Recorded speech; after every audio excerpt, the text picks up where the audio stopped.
जैसे कि आप देख रहे हैं कि बिल्डिंगों में जो है बिल्डर्स को लेके और सारी चीज़ों के लेके डेवलपमेंट को लेके बहुत सारी समस्याएं हैं। बहुत सारी वीडियोस आपने मेरे चैनल पे देखा, लेकिन आज ऐसे ही फिर एक समस्या है मुलुंड ईस्ट की, LIC कॉलोनी जीवन नगर की है। यहाँ पे जो है 2010 से प्रोजेक्ट चालू होता है, वह प्रोजेक्ट आज भी कंप्लीट नहीं है। और यह प्रोजेक्ट ना कंप्लीट होने की वजह से क्या क्या दिक्कतें आई, लोगों को क्या क्या समस्याओं का सामना करना पड़ रहा है, इन सारी चीज़ों को हम जानेंगे। दूसरी चीज़ मैं जानने से पहले मैं आपको बताऊंगा वो प्रोजेक्ट कौन सा है, मैं आपको दिखाता हूँ। आप पीछे जो बिल्डिंग देख रहे हैं, बड़ी सी जो बिल्डिंग है, 14 फ्लोर का लगभग काम हुआ है। और ऐसे जो है 28 फ्लोर के जो है एक एक विंग बनानी थी, A और B करके बनाना था। लेकिन यह जो है अभी तक 25% ही फ्लैट जो है रेडी पोजीशन में थोड़ा दिख रहा है, वो भी हम रेडी नहीं बोल सकते, बहुत सारी चीज़ें अभी भी रह गई हैं। लेकिन जो है यह फ्लैट ना बनने से क्या क्या दिक्कतें लोगों को आ रही हैं, क्या मुसीबतें आ रही हैं और लोग क्या सामना कर रहे हैं और स्कैम इसके अंदर क्या हुआ है, वो सारी चीज़ों का हम खुलासा करेंगे। और हम आपको बता दें, यह जो प्रोजेक्ट का नाम है मातोश्री मातोश्री निसर्ग करके है। और हम इनमें जो जो डायरेक्टर्स थे, जो बिल्डर्स थे प्रोजेक्ट में, उनके भी हम नाम जानेंगे, कौन कौन थे, कौन कौन है अभी और क्या चल रहा है, इन सारी चीज़ों को जानेंगे। वीडियो लंबी होगी लेकिन आप कंटिन्यू इस वीडियो को देखिएगा, शेयर भी करिए, लोगों तक पहुँचे, आपकी राय जरूर दीजिएगा। सर, सबसे पहले मेरे चैनल में आपका स्वागत है। और प्रभु सर, आप जो बताएंगे थोड़ा इसके बारे में, क्या क्या स्कीम और क्या क्या तकलीफें आप लोग उठा रहे हैं। पहली बात ऐसी है, ये प्रोजेक्ट 2010 में एग्रीमेंट साइन हो गया। ये agreement Matoshri infrastructure private limited, इस कंपनी से एग्जीक्यूट हुआ, रजिस्टर्ड हुआ यह एग्रीमेंट। इसमें काफ़ी दिक्कतें आई शुरुआत करते समय, ताकि ये कंपनी जो बनी थी, ये कंपनी मेरे हिसाब से कुछ अलग इरादे से बनी थी। यहाँ पे जब शुरुआत की रीडेवलपमेंट की, तब इन्होंने ना प्रायर एनवायरनमेंट क्लियरेंस लिया, इलीगल कटिंग ऑफ ट्रीज हुआ जहाँ पे उनके ऊपर FIR हुआ, हाई राइज कमेटी के अप्रूवल नहीं हुई थी, consent to establishment MPCB Maharashtra pollution control board, इनका भी परमिशन नहीं था। IOD में जो जो लिखा था उसका कोई परमिशन नहीं लेके उन्होंने अपना काम चालू किया। सर, एक कर कैसे लेते हैं लोग, सबसे बड़ा सवाल तो है। इसी वजह से हमने उस टाइम पर, यानी कि 2010 के हिसाब 2010 में ही हमने एंटी करप्शन ब्यूरो में केस डाली थी कि IOD के बिना, उनका कॉम्प्लायंस के बिना आपने उनको कमेंसमेंट सर्टिफिकेट दिया कैसे। तो फिर काफ़ी कोर्ट में केस चली, अपील डाला था NGT में। NGT में अपील डालने की वजह से उनको प्रायर एनवायरनमेंट क्लियरेंस लेना ज़रूरी पड़ा और उन्होंने लिया। इसके बाद हाई राइज कमेटी का अप्रूवल लिया, महाराष्ट्र पोल्यूशन कंट्रोल बोर्ड का कंसेंट टू एस्टेब्लिशमेंट लिया। इसके बावजूद झूठ किस तरह से करते हैं ये मैं आपको दिखा देता हूँ। डेवलपर्स, ये हमारी टोटल प्रॉपर्टी 23,000 स्क्वायर मीटर है, यानी कि बहुत बड़ी प्रॉपर्टी है। और ये प्रॉपर्टी 27 बिल्डिंग में लैंड के ऊपर है, जगह के ऊपर, जिसमें 272 मेंबर रहते हैं और एक ऑफिस है। ऐसे करके 273 फ्लैट्स है यहाँ पे। डेवलपर ने हमारे परमिशन के बिना इस 27 बिल्डिंग को और सबके फ्लैट्स ये ट्रांजिट एकोमोडेशन करके दिखा दिया। और इसी ट्रांजिट एकोमोडेशन दिखा के उनको जहाँ पे उनको बिल्डिंग खड़ी करनी थी, वहाँ पे वो खड़ी करने वाले थे, ताकि अगर उनको कोई प्रीमियम भर के या कोई FSI लेने की ज़रूरत नहीं थी। इसके लिए हम म्युनिसिपल कॉरपोरेशन में गए, जहाँ पे मान्यवर सीताराम कुंटे जी थे। उनके सामने हमने बात रखी और उन्होंने तुरंत ये जो ट्रांजिट एकोमोडेशन डिक्लेयर किया था उसको कैंसिल किया, उनको रद्द कर दिया। अब ये हुआ करीब 2013 में। अब सबसे बड़ी दिक्कत ऐसी है, इस बिल्डर के पास तो फंड्स थे ही नहीं। सर, बिल्डर कौन कौन थे और डायरेक्टर्स इसमें? देखो, इनमें 8 डायरेक्टर्स थे। 2010 से लेके 10 में जब हमने एग्रीमेंट साइन किया था तब 8 डायरेक्टर्स थे। आज के तारीख में सिर्फ 2 ही डायरेक्टर हैं, सब ने पैसे लेके अपने अपने चलते बने। अब ये 2 डायरेक्टर्स हैं, आशुतोष अभ्यंकर और शिरीष सावंत। अब 2 ही डायरेक्टर्स बचे हुए हैं। जो गायब हो गए उनके क्या क्या नाम है, कुछ लोगों के नाम बता पाएंगे सर आप? देखो, ये सब पूरी मातोश्री ये पॉलिटिकल बेस पे खड़ी है, सब पॉलिटिकल लोग ही थे इसके अंदर। वैसे देखने गया तो राजन शिरोडकर साहब भी थे, लेकिन वो अब एक्सपायर हो गए। तो वो काफ़ी सुनते थे हमारे, लेकिन वो आज नहीं है। नाम जैसे मातोश्री है तो क्या कुछ ठाकरे परिवार से भी है क्या, रिलेटेड है नाम जैसे है? हाँ, शुरू में राज साहब ठाकरे भी इसमें थे, लेकिन उन्होंने मेरे हिसाब से 2013 में रेजिग्नेशन दिया मातोश्री इंफ्रास्ट्रक्चर प्राइवेट लिमिटेड से। तो क्या ये प्रोजेक्ट के मेन पहले वही थे, उनको देख के ही आप लोग ने ये प्रोजेक्ट को दिया था, ऐसा कुछ था क्या आप लोग का? जी, बड़ा नाम है, क्योंकि बड़ा नाम है, लोग भरोसा करते, ट्रस्ट करते कि बड़े आदमी हैं, प्रोजेक्ट रुकेगा नहीं, ऐसा सोचते हैं लोग, विचार आता है लोगों के दिल में। शायद हो सकता है, क्योंकि मैनेजिंग कमेटी ने क्या डिसाइड किया, किस तरह से किया, हमारे जनरल बॉडी ने किस तरह से डिसीजन लिया कि उनको देना है, शायद उनके फिनेंशियल्स देखे नहीं देखे कुछ भी पता नहीं है हमें। लेकिन हाँ, शुरुआत करते समय काफ़ी मेरे ख्याल से मई में कुछ बहुत बड़ी मेले जैसे ही लगा था, और उस वक़्त बुकिंग भी हो गई थी। मुहूर्त बोलते हैं हम उसे। उस मुहूर्त में उन्होंने काफ़ी अच्छा प्रोत्साहन दिया, लोग आए, काफ़ी लोग आए। उसमें ठाकरे साहब भी थे, राज ठाकरे साहब भी थे, फिर तुम्हारे एवलेकर साहब थे, गुप्ता जी करके एक थे, सुरेश गुप्ता जी, ऐसे काफ़ी लोग थे डायरेक्टर्स। लेकिन आज के तारीख में सिर्फ 2 ही डायरेक्टर्स हैं, वो आशुतोष अभ्यंकर और शिरीष सावंत। तो अभी तक क्या अमाउंट का स्कैम हो चुका है लगभग, और क्या कितने इन्वेस्टर आ चुके हैं इस प्रोजेक्ट में? इसमें करीब करीब 114 लोगों ने, जितना मुझे जानकार मालूम है, 114 लोगों का सूची हमारे पास है, उन्होंने बुकिंग की है, जिनका एग्रीमेंट हो चुका है। और वैसे और 12-13 लोग फ्लैट्स बुक हुए हैं टावर बी में, जिसका अभी तक प्लान भी अप्रूव नहीं है, कुछ नहीं है। वो कुछ उनसे भी पैसे लिए हुए हैं, और करीब करीब मेरे हिसाब से हमारे जगह पे भी उन्होंने लोन लिया है। मॉर्गेज लोन ऐसा कुछ करके लिया है क्या? जी हाँ, HDFC बैंक से इन्होंने मास्टर फैसिलिटी एग्रीमेंट के नाम पे मॉर्गेज लोन लिया। ऐसे 4 बार लोन लिए हैं, और एक ही जगह को मॉर्गेज करके लिए हैं। पहला लोन लिया है 2013 में, 18/12/2013 में। उसके डॉक्यूमेंट्स मेरे पास है, मैं दिखा सकता हूँ आपको वो डॉक्यूमेंट्स। 2013 में पहली लोन ली, दिसंबर में 35 करोड़ का लोन लिया। लेकिन ये लोन हमारे प्रॉपर्टी को डेवलप करने के लिए नहीं लिया। ये लोन जो लिया है, ये मातोश्री प्राइड करके एक प्रोजेक्ट वो सिवड़ी में खड़े उन्होंने बनाया।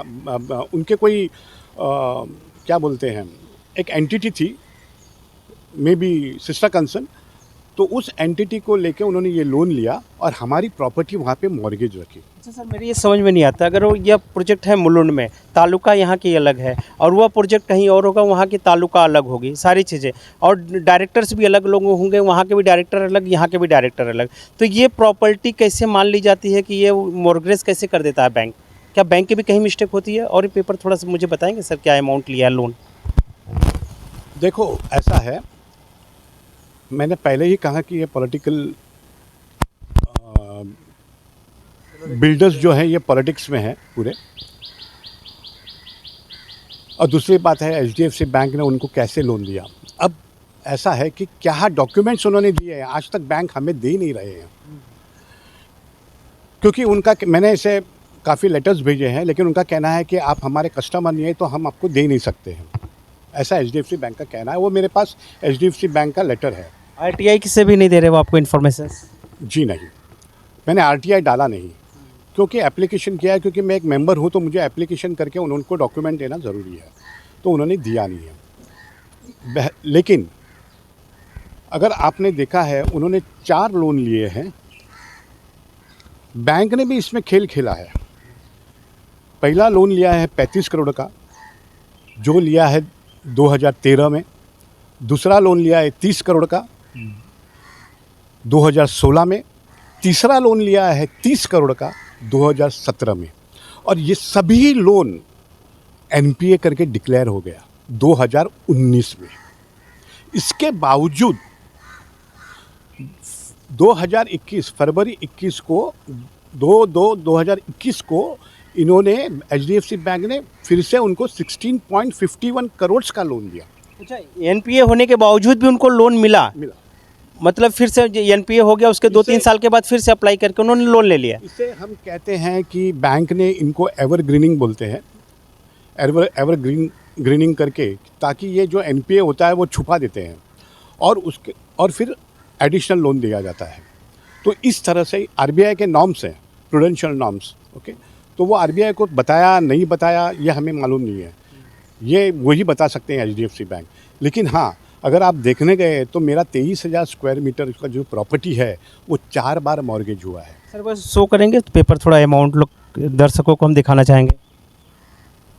एक बार स्क्रीन के ऊपर जो है ये अमाउंट आप दिखा दीजिए, और डेट वाइज आप देखिए यहाँ पे जो है लोन अकाउंट ये नंबर दिख रहा है। ये सारी चीज़ें आप पढ़ सकते हैं, स्क्रीनशॉट लेके पढ़ सकते हैं। स्क्रीन के ऊपर हम आपको शो कर दिए, जो चीज़ें बता रहे हैं विथ डॉक्यूमेंट्स आपको बता रहे हैं। कोई चीज़ें इसमें कुछ ऐसी चीज़ें नहीं है कि जो आपको गलत चीज़ें यहाँ पे मिल रही हैं। आपको विथ प्रूफ, आपको हम एविडेंस के साथ में इन सारी चीज़ों को बता रहे हैं। और हमारे चैनल पे हम यही प्रयास करते हैं कि जो चीज़ें हम दिखाएं आपको करेक्ट सूचना मिले, करेक्ट इन्फॉर्मेशन आपको मिले, सही जानकारी आपको मिले। और हमारा चैनल आज तक हम इसी चीज़ों को जो है करते हुए आ रहे हैं, जिसकी वजह से आप लोग हमारे चैनल को प्यार देते हैं और मोहब्बत दे रहे हैं। हम कहेंगे इस वीडियो ज़्यादा से ज़्यादा शेयर करिए। यह एक लोगों की समस्या नहीं है, यह मुंबई में ऐसे बहुत सारी सोसाइटियों की समस्याएं हैं, और सबको निकल के ऐसे स्कैम को उजागर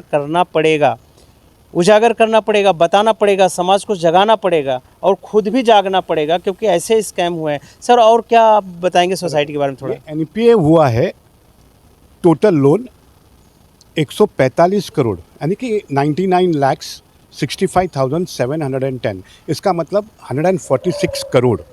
और ये एनपीए हुआ लोन 2023 में एचडीएफसी ने without any permission of the society का परमिशन होना ज़रूरी है, ये ओमकारा एआरसी को उन्होंने असाइन कर दिया। यानी कि ये छुपाया, ये लीगलिटी से भागे एचडीएफसी बैंक, ओके, क्योंकि उन्होंने पूरा ये फ्रॉडुलेंट मॉर्गेज किया है। अब आपको एक ऐसी चीज़ दिखाता हूँ मैं, जहाँ पे आपको बता दूंगा कि मातोश्री डेवलपर ने ये प्रॉपर्टी का हम ओनर हैं ऐसे बताए हैं। और ये है, अब ये है, अपने आप को खुद ऑनर बताया उन्होंने प्रॉपर्टी का। जी हाँ, ये है सरसाई का रिपोर्ट, झूठा डिक्लेरेशन दिया गया लोगों ने। ये सरसाई का रिपोर्ट है। ये आप देख सकते हैं यहाँ पे स्क्रीन पे, सरसाई का जो है central register of securitisation asset, मतलब यह जो है प्रॉपर्टी की सारी इन्फॉर्मेशन इनके पास होती है, साइट के ऊपर भी मिलती है इनके, आप देख सकते हैं। और इन्होंने इसमें इस डिपार्टमेंट को उन्होंने खुद ऑनर बताया।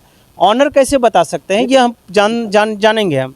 यहाँ पे ये देखिए ऑनर बताया, यहाँ पे एसेट ऑनर, यस, यहाँ पे क्लियर दिख रहा है एसेट ऑनर, यस, यहाँ पे ठीक है, आप देख रहे हैं, विथ प्रूफ आप देख पा रहे हैं।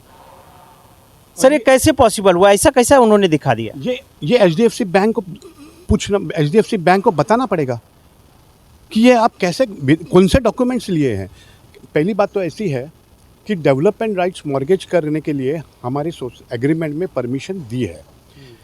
ऐसा लिखा है कि आपको हमारे डेवलपमेंट राइट्स, यानी कि डेवलपर एलोकेशन, जो फ्लैट्स सेल फ्लैट्स है वो आप मॉर्गेज कर सकते हैं, ओके। लेकिन कब करेंगे? जब हमको रिहैब करने के बाद, तभी आपका राइट्स तैयार हो जाता है। आई बदन में हमें तो रिहैब किया ही नहीं है, इसके पहले 2013 में आपने मॉर्गेज कर दिया। भाई आपके पास डेवलपमेंट राइट्स है ही नहीं, तो एचडीएफसी बैंक ने डेवलपमेंट राइट्स मॉर्गेज किस बेसिस पे किया? क्योंकि हमारे एग्रीमेंट में लिखा हुआ है कि एग्जिस्टिंग एरिया जितने लोग रहते हैं, 27 बिल्डिंग है, वो 1,31,098 इतना एफएसआई हमने यूज़ किया है, बचा है 1,16,000। तो वो एरिया तो आप मॉर्गेज नहीं कर सकेंगे। इसके बावजूद भी फिर से एग्रीमेंट में लिखा है जो हम नया फ्लैट कंस्ट्रक्ट करेंगे वो भी आप मॉर्गेज नहीं कर सकते हैं। तो इसका मतलब 1,31,000 प्लस 50% जो हमको मिलना है 1,98,000, यानी कि 1,98,000 और 1,31,000 इस ऐसे देख के कम से कम 3 लाख के ऊपर जाता है, 3,28,000। तो ये इनके पास मॉर्गेज करने के लिए डेवलपमेंट राइट्स तो थे ही नहीं। तो इन्होंने कौन से डेवलपमेंट राइट्स मॉर्गेज किए हैं? अब चीज़ ऐसी है, ये तो बता रहे हैं कि हम ओनर हैं एसेट के। चलो लैंड आपने गिरवी रखा है, आपने गिरवी तो रखा है, लेकिन ये लैंड आप परेल सिवड़ी की प्रॉपर्टी में आप हमारा कोलैटरल करके सिक्योर्ड मॉर्गेज बोलते हैं, वो सिक्योर्ड क्रेडिट वहाँ पे उन्होंने मॉर्गेज रखा है। अब चीज़ ऐसी है, वो एग्रीमेंट में भी लिखा है कि ये फाइनेंस आप हमारे प्रॉपर्टी के लिए लेंगे, ये फाइनेंस जो है हमारी प्रॉपर्टी के लिए लेंगे। आपने जाके वहाँ मॉर्गेज कर दिया। अच्छा, मॉर्गेज किया तो किया, उसके पैसे भी नहीं भरे हैं, उसे एनपीए करके डिक्लेयर करना पड़ा। अब और एक सबसे मज़ेदार बात बताता हूँ, यहाँ पे 2 टावर बनना था। पहला टावर है टावर ए, जो 15 माले तक पहला बनेगा, जहाँ पे मेरे 27 बिल्डिंग में से 14 बिल्डिंग के मेंबर्स हैं हमारे, उनको शिफ्ट किया जाएगा। उसके बाद टावर बी चालू करेंगे और उसके ऊपर के माले जहाँ पे सेल फ्लैट्स बोलते हैं ना, वो उनको करना है।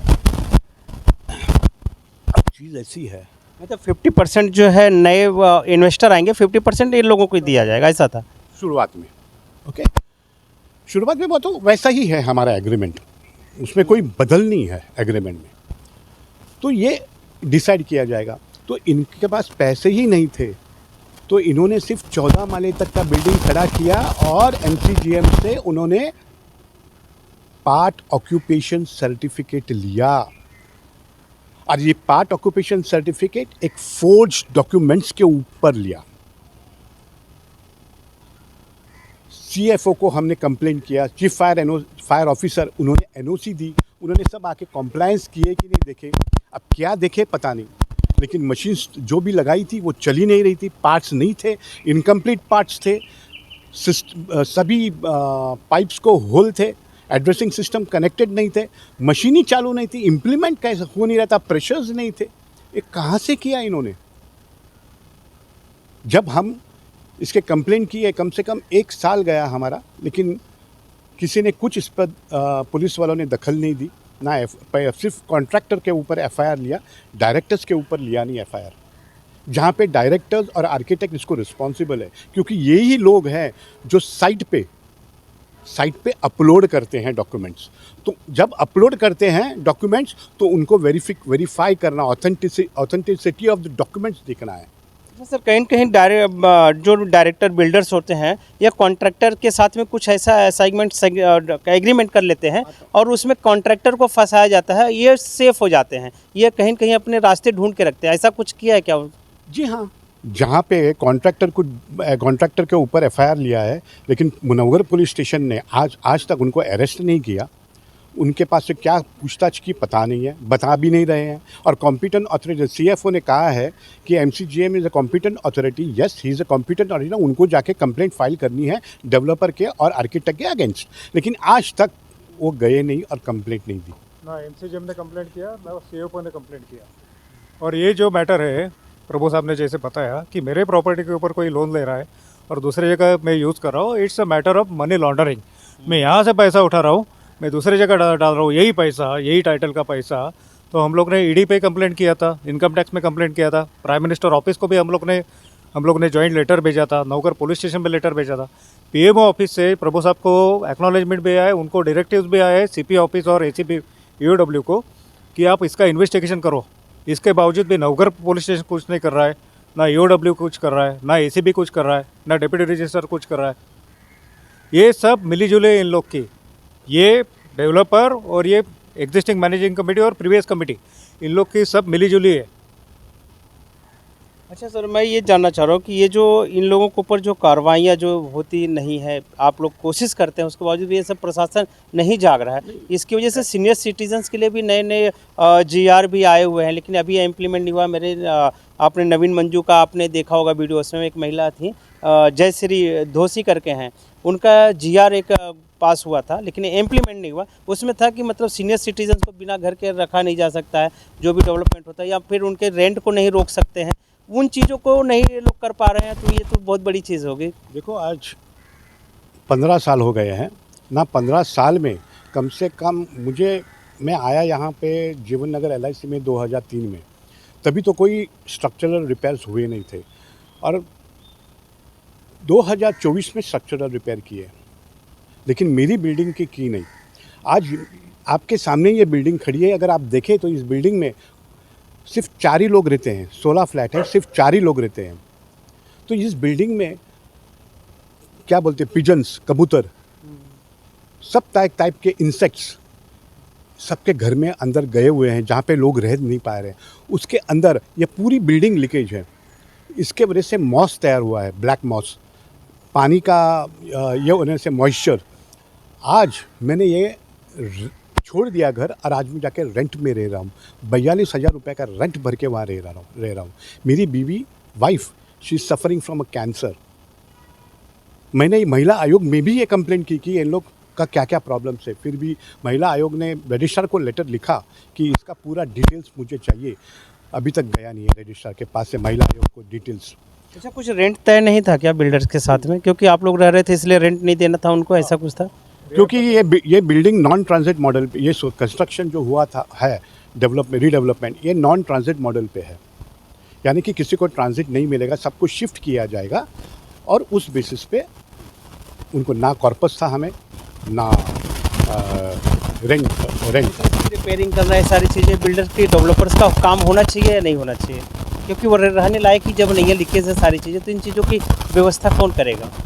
ये हम कमेटी को बोल के थके, तब जाके कमेटी ने 2023 में जो बैंक गारंटी उन्होंने फॉरफिट की, उस बैंक गारंटी पे 4 करोड़ का खर्चा करके 13 बिल्डिंगें रिपेयर की।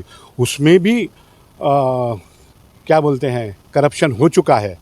ओके, एक्स सेक्रेटरी, चेयरमैन वगैरह सब उसके अंदर आते हैं। रिपेयर के नाम पे फंड ज़्यादा निकाल के, और अभी आपको मज़ा बोलता हूँ, आपको अभी बताता हूँ। मैंने जैसे कहा आपको कि मेरा फायर सिस्टम चल नहीं रहा था, तो इन्होंने डेवलपर और को कांटेक्ट नहीं किया। डेवलपर से अब लेंगे, नया डेवलपर जो आएंगे ना, उससे रीइंबर्स करेंगे। तब तक उन्होंने हमारे पैसे खर्चा किए, जो मेंटेनेंस में भरा हुआ है ना हम लोग ने, उस पैसे को निकाल के ये खर्चा कर रहे हैं और ये रिपेयर कर रहे हैं। यानी अब ये क्यों कर रहे हैं ये पता नहीं है, इसमें क्या उनका इंटेंशन है ये पता नहीं है। लेकिन हाँ, सुप्रीम कोर्ट ने ऑर्डर दिया है कि डेवलपर और अथॉरिटीज़ के साथ को कंप्लेन करके उनके साथ कोऑपरेट करके देखना है कि आपको ये फायर कॉम्प्लेक्सेस कंप्लीट करना है एट अ रीजनेबल पीरियड।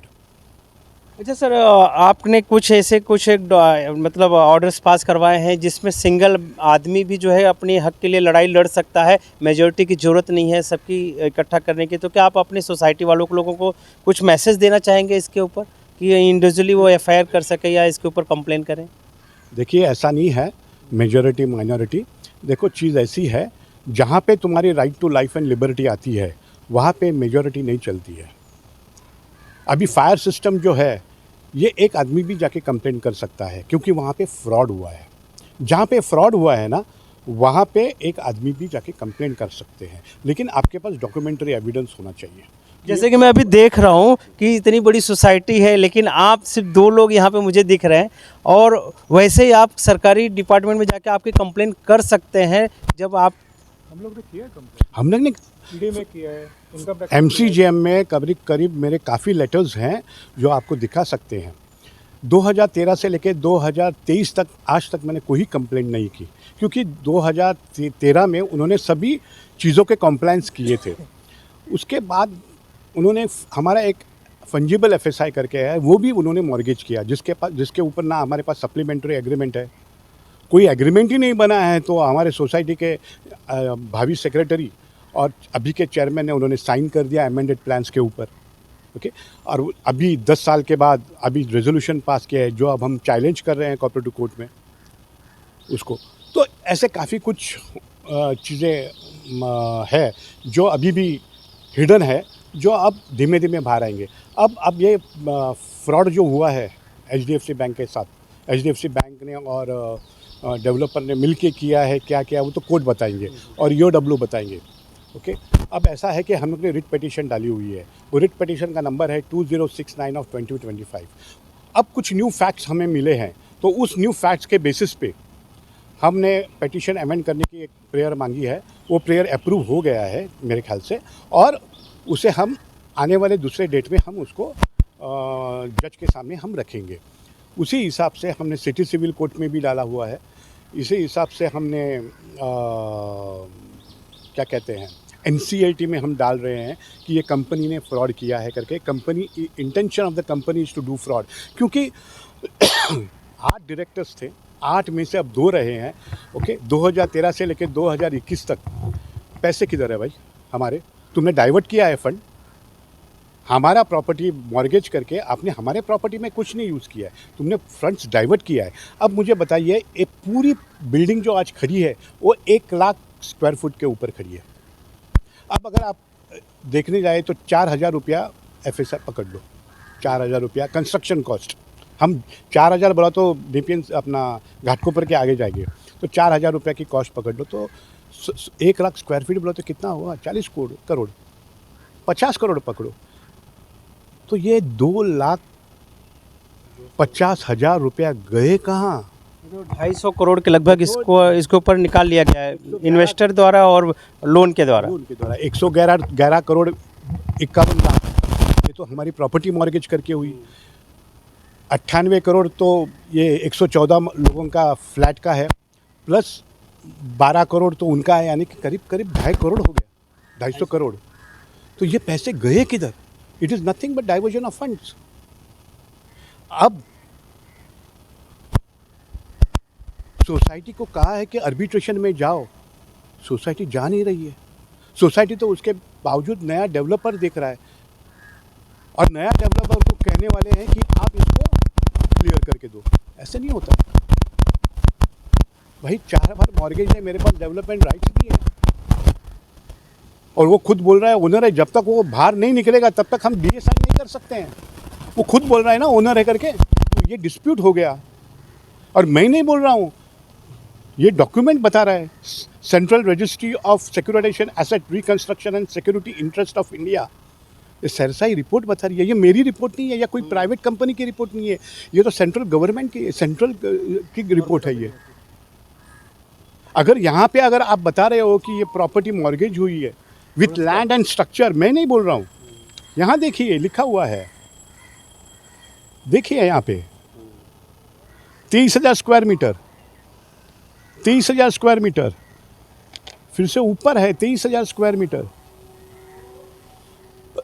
चारों बार उन्होंने land along with structure, 27 building, यानी कि हमारा फ्लैट भी आ गया, और मॉर्गेज डीड में propose to be constructed and constructed, यानी कि नई बिल्डिंग जो खड़ी है उनके भी फ्लैट मॉर्गेज हैं। ये इसी में से समझता है।